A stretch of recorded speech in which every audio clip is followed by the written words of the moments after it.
10 home runs, 229 batting average. And then Francisco Lindor, 197 batting average, 7 home runs. Those are your two best guys. And then you got Edwin Diaz, 3 blown saves. So I think really, why do the Mets suck this year? Why are the Mets under 500 this year? I think it's very, very, very, very, very simple.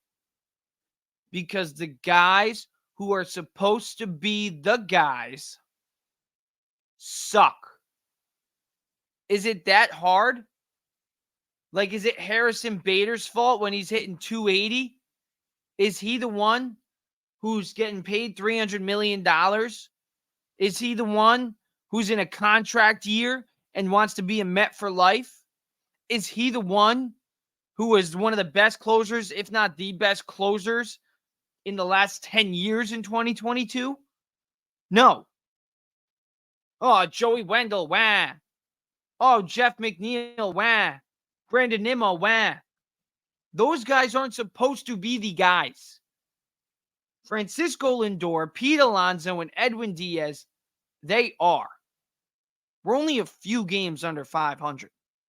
Like I said before, Edwin Diaz, if he doesn't have those 3 blown saves, Mets are 24 and 22. If Francisco Lindor and Pete Alonso provide a little bit more than what they have, the Mets have a better record. It's that simple. It's not Joey Wendell. It's not Jeff McNeil. It's not Harrison Bader. It's none of that. It's the 3 guys who are supposed to be the guys. And it's that simple. And there's still time to turn it around. There is a lot of season left. And the Mets sure of hell ain't out of the wild card hunt. Let's look at the wild card standings right now.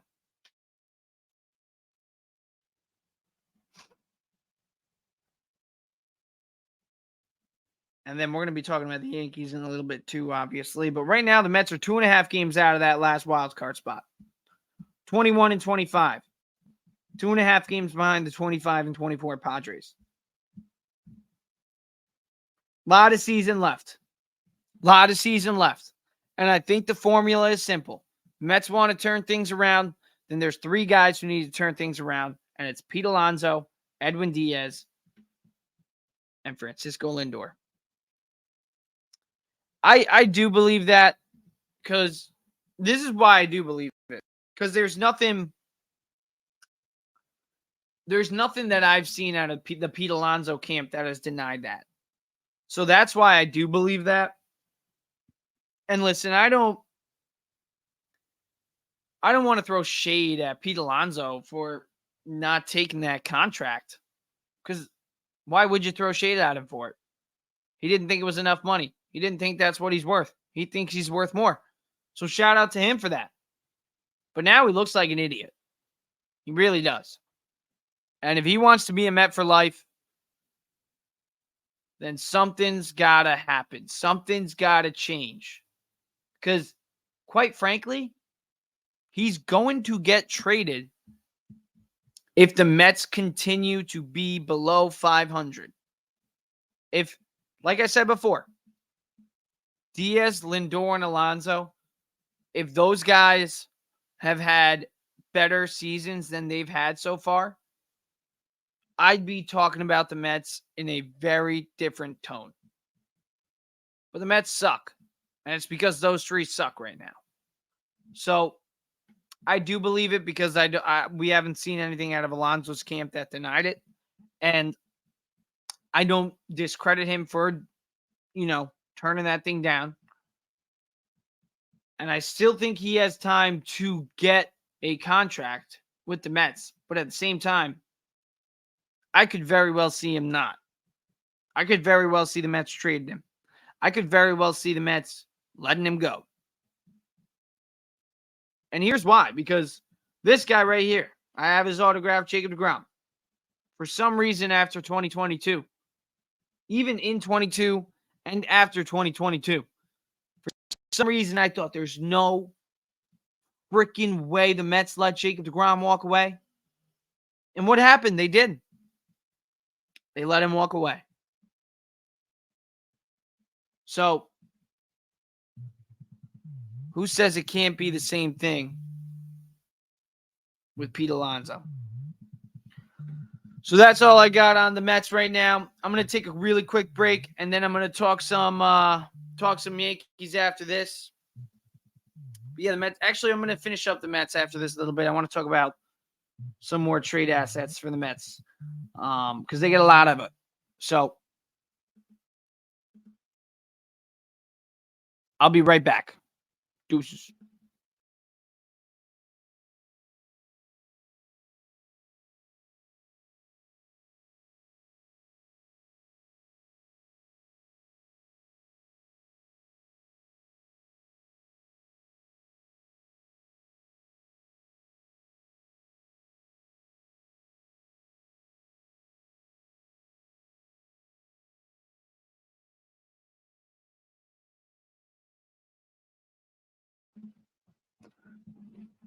All right, quick break, and now we're back.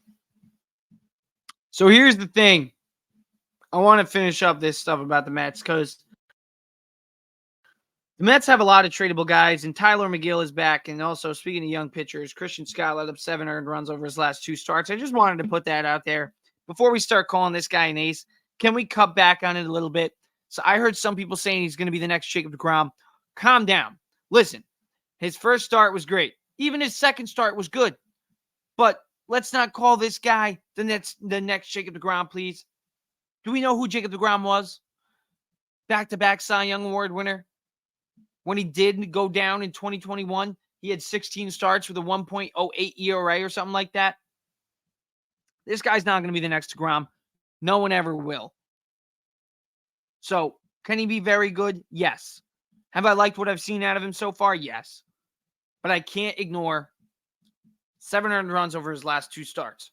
So, pump the brakes on the kid a little bit. Give him some breathing room. Don't give him these too high expectations because, listen, yeah, we haven't had a young pitcher come out in a while. But Mark Vientos was supposed to be good. Brett Beatty was supposed to be good. There's a lot of guys that were supposed to be good that came out of the Mets farm system. And they've been up. That's what they've been. So, Tyler McGill back. I mean, listen, he dominates when he's in the minor leagues. I can't ignore that. But I've said it before.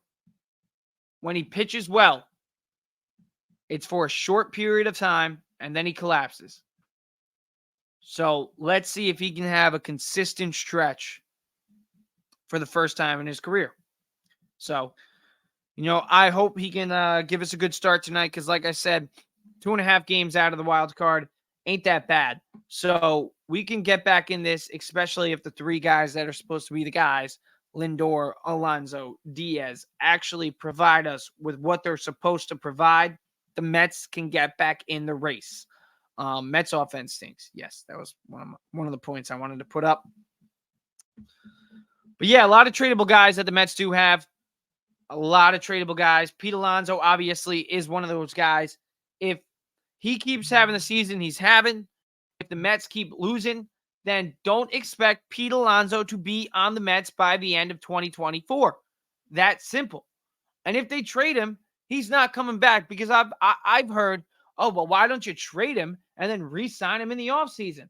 Well, the Yankees did it with Aroldis Chapman. They were geniuses. Yeah, but also, Aroldis Chapman wasn't a career Yankee. Aroldis Chapman wasn't drafted and called up and the polar bear. Pete Alonso was supposed to be the guy, the captain, blah, blah, blah, the next David Wright, blah, blah, blah, all this hype, all this hoopla about Pete Alonso, all the stuff that he's accomplished in New York as a Met, being drafted as a Met, being called up as a Met, his entire career as a Met. That means something. So if the Mets trade him, he's not coming back. I'll tell you that. So if Pete Alonso does want to come back, then there's basically 2 things that need to happen because it's not even Lindor and Diaz. If they keep stinking and the Mets do good, then Alonso can still stay around. But the Mets need to turn things around. That's how Pete Alonso stays on the Mets. But he will get no contract from David Stearns if these numbers look like this at the end of the year. Home runs are probably going to be up, obviously, but if the OPS is under 800, if the batting average is below 250, and even if the Mets do make the playoffs, Pete Alonso ain't coming back, bro. He ain't. So I'm very interested to see how this season pans out for Pete Alonso. I want him to come back. I'm rooting for him. I'm a big Pete Alonso guy. I've seen what he can do. I know what he can do. A lot of Mets fans probably feel the same way. We know what he can do. In 2022, he hit like 270, 38 home runs, led the league in RBIs. Last year, over 44 home runs or something like that. I think he had 45 or 46 home runs, actually. He had another 100-plus RBI season. Pete Alonso is a beast. The batting average last year, I would love to see an increase in that area, but it is what it is. But right now, Pete Alonso is having his worst season. We're 49 games in. We're not just a month in. We're 49 games in, guys. This is bad. This is bad. This is bad, too. Francisco Lindor, 197 batting average, 273 on base percentage. That's actually pathetic. That's actually pathetic. Like, that's bad. That is bad. That is not good. How do you defend that? Francisco Lindor is a 4-time All-Star. I saw that guy win a Silver Slugger with the Mets last year. I saw that guy hit 30 plus home runs, 30 stolen bases last year. How is he hitting 197? And how can you defend that? At this point in time, if he was going to turn things around, he would have by now. We haven't seen anything.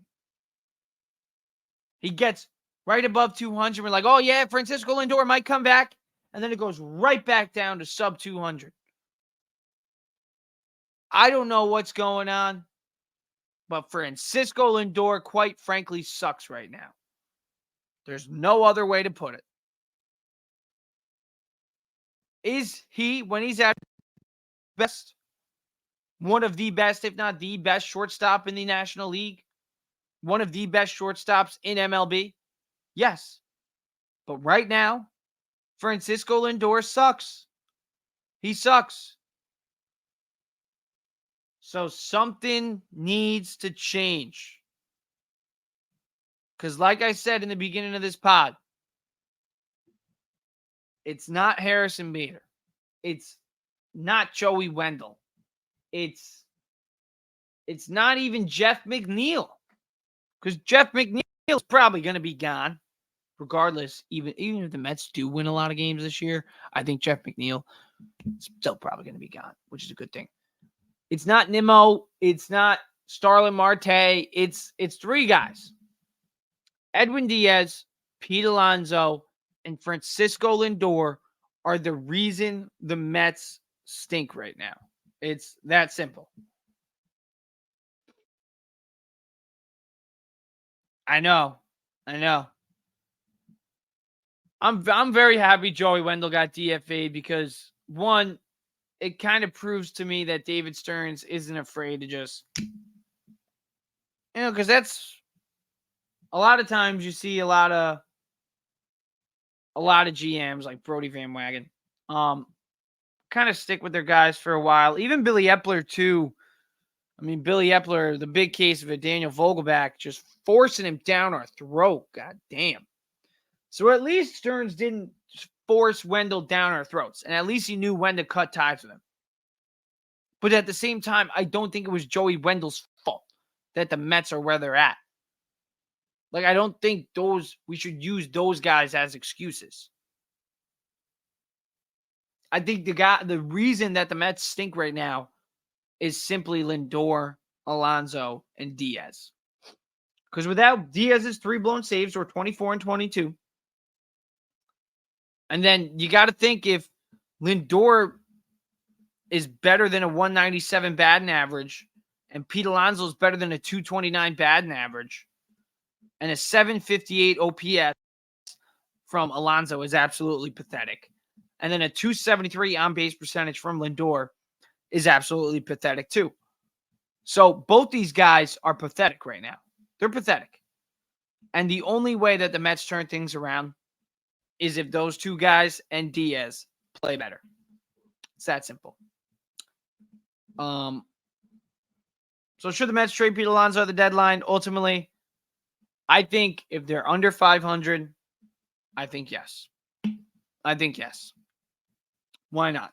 Speaking of tradable players, one thing David Stearns did do very well is sign tradable players. I think we all kind of we all see through it. We all see through it.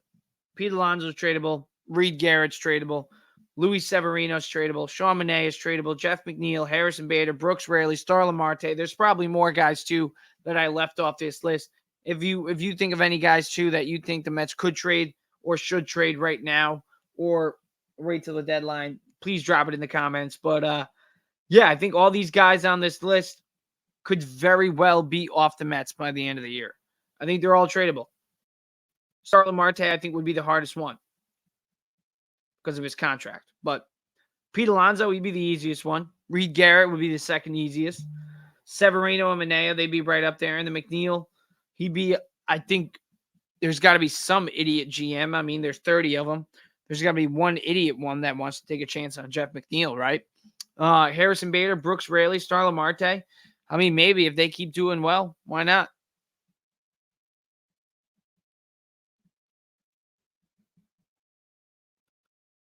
Yeah, I know he's got 7 years of control, but when you look at his career numbers, this is not who Reed Garrett is. At some point, whether it's in August, whether it's in July, whether it's even next season, there's no way this is who Reed Garrett is. He's 31 years old. I get it. He has 7 years of control, but I'll pull up his numbers again. I just don't think Reed Garrett, I would bet on him to be a long-term piece. I think now this season, this is the highest trade value he's had. Because when you look at his career numbers, nothing like what he's doing right now. Right now, he's got 41 strikeouts across 25 innings. In 2023 with the Mets, 17 innings total. 5.82 ERA. He let up 11 earned runs across 17 innings. With the Orioles in 2023, 2.2 innings, 3 earned runs allowed. 2022 with the Nationals, 7 earned runs across 9.1 innings. And in 2019 with the Tigers, 15.1 innings pitched, 14 earned runs allowed, 3 home runs across that stretch. And a lot of walks too. I mean, 13 walks in 2019 across those 15 innings.